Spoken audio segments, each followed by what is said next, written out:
നോക്കണ്ട കേട്ടോ, ഇതിന് സ്മെല്ലൊന്നുമില്ല. എന്നാലും എടുത്തു കഴിഞ്ഞാൽ സ്മെല്ല് ചെയ്ത് നോക്കാൻ തോന്നും. എന്ത് രസമാണല്ലേ ഇതുപോലെ കാണാൻ വേണ്ടിയിട്ട്. ഇനി ഇതിൻ്റെ ബാക്കിൽ കഷ്ടപ്പാട് കണ്ടാലോ.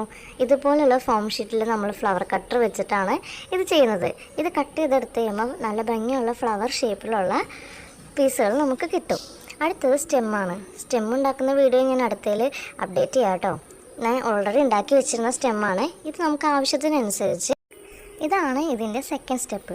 അപ്പോൾ ഫസ്റ്റ് സ്റ്റെപ്പും സെക്കൻഡ് സ്റ്റെപ്പും കഴിഞ്ഞു. നെക്സ്റ്റ് എന്ന് വെച്ചിട്ടുണ്ടെങ്കിൽ അയൺ ബോക്സ് ചൂടാക്കിയിട്ട് അതിൽ ഓരോ ഫ്ലവറും വെച്ച് ഇതേപോലെ അയൺ ചെയ്തെടുക്കണം. വീഡിയോ എടുക്കുന്നതുകൊണ്ട് കേട്ടോ ഓരോ ഫ്ലവറും വെക്കുന്നത്, അല്ലെങ്കിൽ സ്പീഡിൽ 2-3 ഫ്ലവർ വെച്ചിട്ട് ഞാൻ ഇതുപോലെ ഫ്ലവർ ഷേപ്പിലാക്കി എടുക്കാറുണ്ട്. അപ്പോൾ അയൺ ബോക്സിൽ വെച്ച് കഴിയുമ്പോൾ അവസാനം നമുക്ക് ഇതുപോലെ ആയിട്ട് കിട്ടുന്നത്. സ്റ്റെമ്മ് വെക്കുന്നതുകൊണ്ട് സ്റ്റെമ്മ് ഫിക്സ് ചെയ്യുന്ന വീഡിയോ ഞാൻ അടുത്തേക്ക് അപ്ലോഡ് ചെയ്യുന്നതാണ് കേട്ടോ. അപ്പോൾ ലാസ്റ്റ് നമുക്ക് ഇതുപോലെ നല്ല ഭംഗിയുള്ള ജാസ്മിനുകൾ കിട്ടും.